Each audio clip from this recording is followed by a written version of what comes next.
We are coming. The age of humans is at an end. We are intelligent. We are efficient. We are deadly. We are everything you want to be and more. We are machines, and we are here for your jobs. They took our jobs! Who took her, dude? No, not Joni Mitchell took her, dude. You took her.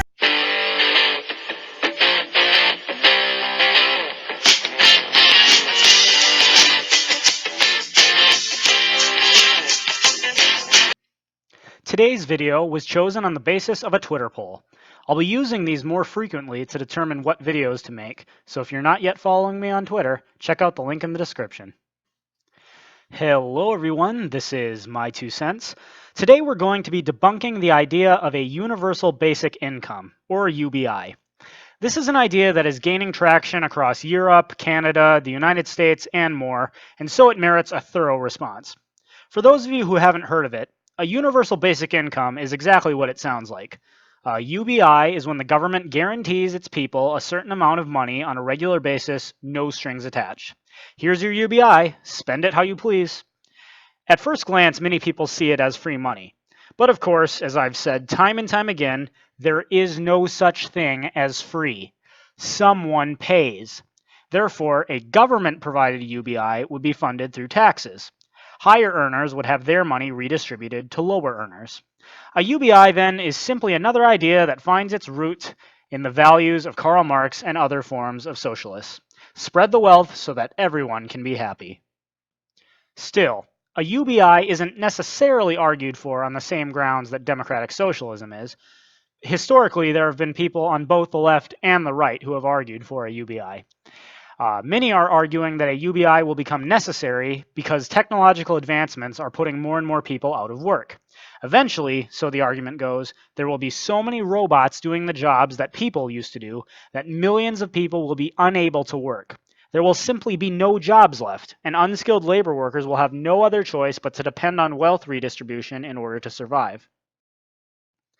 I'm going to be reviewing a video in defense of this position put out via Inequality Media.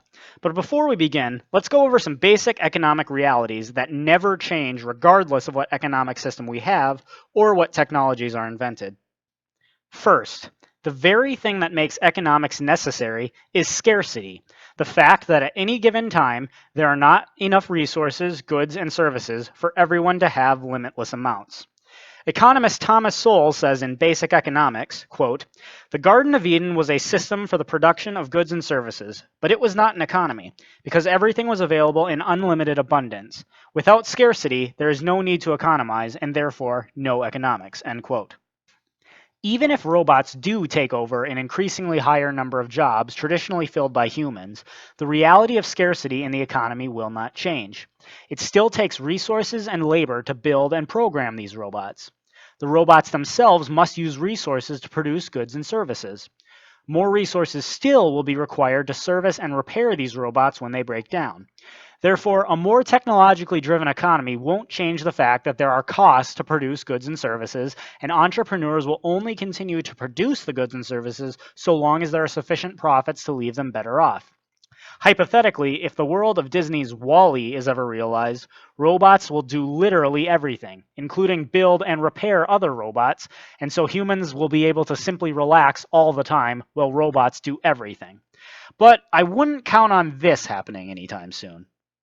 Therefore, even assuming the robot takeover happens, as all these doomsday technologists claim, the laws of supply and demand will still apply to the economy, even with a universal basic income.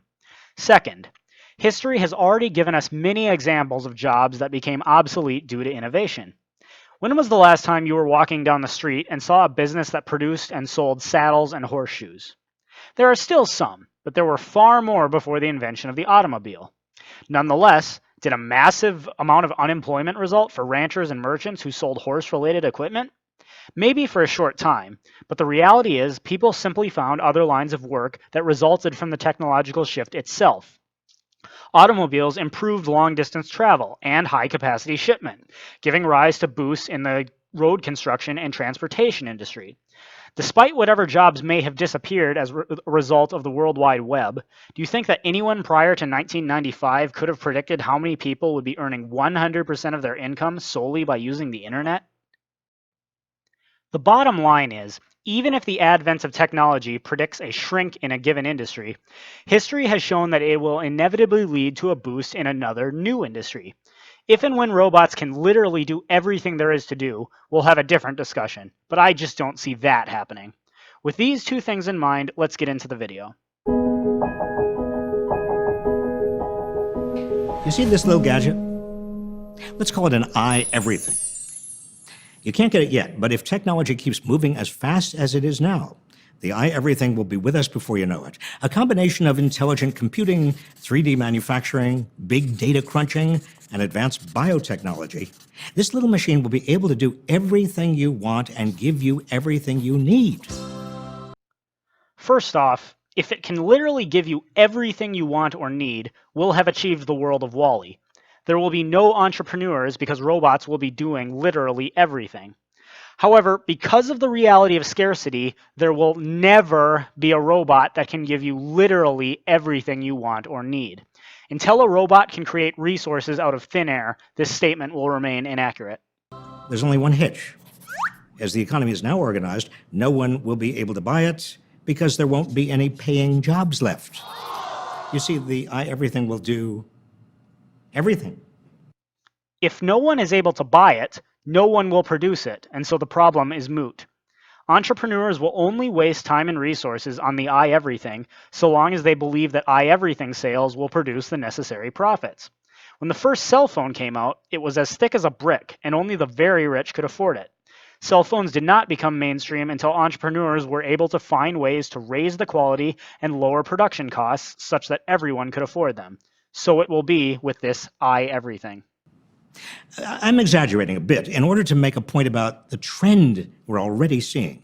Even now, we're producing more and more with fewer and fewer people. Internet sales are on the way to replacing millions of retail workers. Diagnostic apps will be replacing hundreds of thousands of healthcare workers. Self-driving cars and trucks will replace 5 million drivers. Where would you like to go?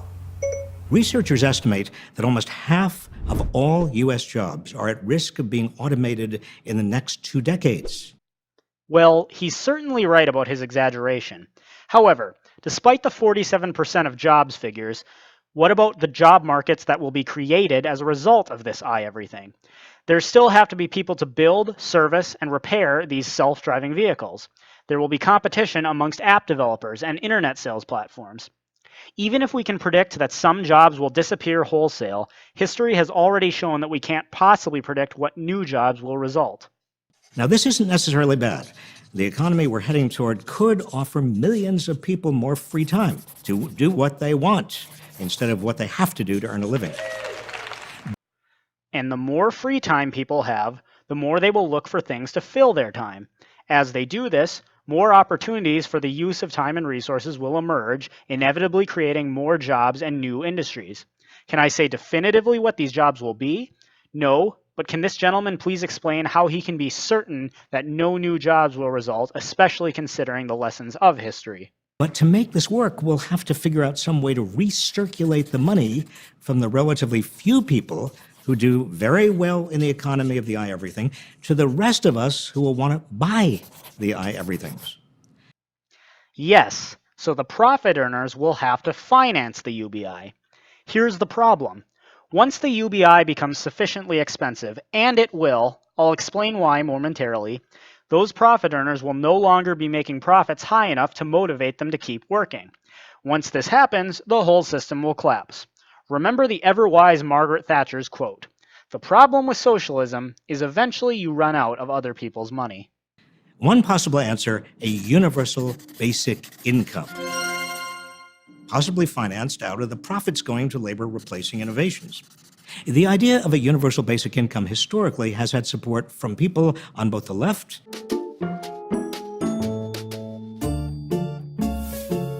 and the right. 1 In the 1970s, President Nixon proposed a similar concept for the United States, and it even passed the House of Representatives. I therefore propose that we abolish the present welfare system, and a basic federal minimum would be provided. The idea is getting some traction again. Some think it could be superior to welfare or other kinds of public assistance because a universal basic income doesn't tell people what to spend the assistance on, and everyone qualifies. It's true that there has been support from both the left and the right. He notes that since there would be no requirement as to what people had to spend their UBI on, it would potentially decrease government bureaucracy, which is why some on the right do support it. However, the biggest failure in economics is the failure to see the long-term consequences of a policy. We're about to see why that is the problem here. In recent years, evidence has shown that giving people cash as a way to address poverty actually works. In study after study, people don't stop working and they don't drink it away. They actually use it to increase their earnings. And here we reach the crux of the issue. These studies may show that people who receive free money don't stop working. Initially, at least. I'm not going to dispute that. However, as Hilmar Schneider has noted, experiments are made that are supposed to demonstrate empirically that people would not or would only insignificantly reduce their working hours after the introduction of a UBI. These experiments are financed externally, and as such, the incentives for earning more than the UBI remain attractive because there is no necessity for internal financing. Furthermore, these experiments always cover temporary periods. People might therefore not quit their jobs just because they receive greater income temporarily, since they would risk longer unemployment after the experiment ends. Essentially, Schneider is pointing out that these studies have either been done on a small scale or are privately funded with money coming from voluntary donors. Stop and think about it for a minute. If someone just offered you an extra $1,000, would you turn it down? Of course not. It's not surprising then that if people, rich and poor alike, are temporarily given some extra money for a few months, they use it to enrich their lives with a new computer, or maybe they use it to help pay their school bills, or to make a new investment. This is the same thing that private employees do when they're given a one-time bonus or a temporary pay increase. However, consider what happens when a UBI is permanently implemented on a large scale for a large country like the United States. If you simply provide everyone with a modest amount of cash, but not enough to live on, all that will result is a form of inflation. Since everyone has a little more money to spend, when they all go out to spend more, prices will rise to compensate for the increased demand.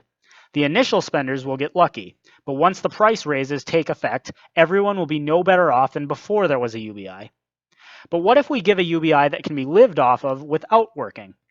Author David Friedman states, economists are quick to point out that whatever savings might result from cutting out the existing safety net bureaucracy, they are likely to be far outweighed by the cost of handing an annual check for, say, $10,000 to every adult in America. Proposed amounts vary, of course, and are likely to be adjusted for those supporting children. It's generally assumed that existing healthcare financing programs would remain in place, as would Social Security. A rough calculation suggests that a $10,000 basic income, enough to lift the vast majority of Americans above the poverty line, would be at least twice as expensive as current anti-poverty benefits and overhead, adding between $1 and $2 trillion to the federal budget. Having the size of the check would go a long way towards solving that problem, but that would leave millions below the poverty line with fewer other programs to help. As Ted Cruz pointed out in his recent debate with Bernie Sanders, even if the U.S. confiscated 100% of the earnings of all Americans who make more than $1 million a year, it only produces about $1 trillion in tax revenue. What does this mean? It means that in order to provide a UBI of just $10,000, and even that is pretty modest to try and live on without working, it will mean massive tax increases on both the rich and the middle class. But of course, the more you steal from Peter to pay Paul, the less incentive Peter has to work hard and try to earn more the next year, which means this will only accelerate the spiral of failure that results from penalizing good behavior, like smart work decisions, with higher taxes, and rewarding bad behavior, like perpetual unemployment, with free money. Eventually, you run out of other people's money. Let me make a prediction about how it will go down if a permanent $10,000 UBI is implemented in the United States. The first year that this is implemented, thousands of people will rejoice, if not millions. Although the higher income earners will groan as they see even more of their hard-earned profits stolen from them, there will still be enough low-income earners who see it as free money. The media will run tons of stories showing poor women going to the store to buy enough groceries for the first time, or proudly driving down the street in her new car. Everyone will praise the US for its progressivity. However, even if not everyone does, there will be a significant amount of people who decide to simply leave the workforce and try to live off their UBI. What will the result be? Well, with fewer people willing to perform basic labor, prices of all goods and services will rise. Schneider sums it up well when he says, "Price reactions are likely if nobody can be found who is willing to perform low-wage labor. Wages for such work would have to be higher than under the status quo. Although UBI proponents see this development in a positive light, it would actually lead to a worsening of the real income situation of households, since the accompanying wage increases would be reflected in rising consumer prices. Conversely, if for some reason the wages for these types of jobs did not rise, the UBI would dissuade workers from performing them. Consequently, households would be forced to spend their own time on tasks they would otherwise pay other people to do, such as housework or food preparation. In both cases, these households would be worse off than before because they would either have to spend additional money or additional time to get what they used to have. Due to the increased tax burden, the UBI would increase incentives for illegal employment and create even more financing needs. Furthermore, a UBI would destroy incentives for investing in one's education. Not only would it lead to an increased unemployment among unskilled workers, but it would also enlarge the group of workers with lower qualifications. Finally, a UBI would serve as a tremendous pull factor for immigration, which would consequently increase financing needs even further. In addition, do you think that those that choose to live off the UBI will be satisfied with a $10,000 per year income? Legitimate question. When is the last time you heard a welfare recipient say, "I have enough. Please don't give me any more welfare"? Get real. Before long, people are going to be crying about how the UBI isn't high enough and how the rich need to pay their fair share, even though by this time, the highest earners will likely be paying more than 90% income tax. Only politicians who promise to raise the UBI will be able to get elected, and as more and more of the rich stop working when they see their earnings stolen from them, the system will collapse into bankruptcy. Again, the problem with socialism is eventually you run out of other people's money. Interest in a basic income is surging, with governments debating it from Finland to Canada to Namibia. The charity Give Directly is about to launch a basic income pilot in Kenya, providing an income for more than 10 years to some of the poorest and most vulnerable families on the planet, and then rigorously evaluate the results. Good for them. However, if the money is coming voluntarily from private donors, the results of that study won't tell us anything about whether or not a UBI would be effective coming through the force of taxes in a large country like the United States. As new technologies replace work, the question for the future is how best to provide economic security for all. A universal basic income could be an answer. Could be, but if you take what I've presented here seriously, I think it's obvious that it won't be. There's only one thing that can guarantee economic security: hard work and personal responsibility. You may not like it, but that's the way it is.